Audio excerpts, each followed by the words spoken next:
mesmo. Então, falando sobre Pedro, ele fala sobre a missão dele por Jesus, então não era sobre ele, então as emoções dele começaram a ser trabalhadas ali, e a gente percebe muito isso. Ele fala sobre alguém não ter sido esquecido, porque ele entende o amor de Jesus por ele e através dele. Então ele entende que Jesus é aquele que não se esquece de você e nem de mim. Ele é aquele que nos ama ainda mais do que nós podemos pensar ou imaginar, né? E ele fala sobre a obediência, que é algo que eu vou entrar com você.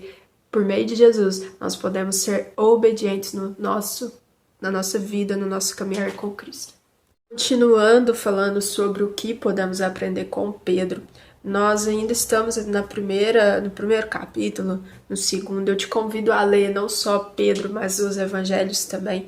Então ele fala sobre uma missão por Jesus. Ele estava fazendo em missão, ele estava caminhando. Ele começou a entender que não eram suas ações, não era aquilo que ele fazia, mas era a pessoa de Jesus na vida dele e através dele.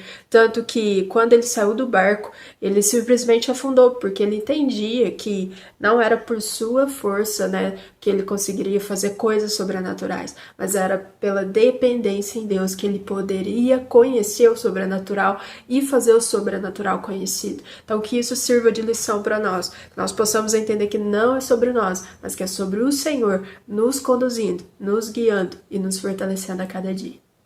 Pedro, ele era ansioso, imperativo, ele queria fazer as coisas pela sua própria força e esquecia que tinha um plano de Deus por trás de tudo aquilo ali.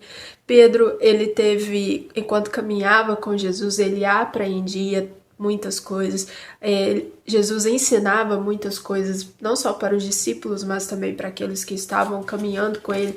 Tanto que Pedro, quando vai escrever a carta, né, a epístola, ele diz, né, eu, Pedro, servo de Jesus, né, porque ele sabia que ele pertencia a Jesus, ele sabia que as suas ações, o seu comportamento não justificava ele por si mesmo, mas aquilo que Jesus era, aquilo que Jesus fez por ele, poderia sim ser motivo de honrar a Deus, poderia sim ser motivo de agradecer a Deus. Então que isso possa servir de ensinamento para nós.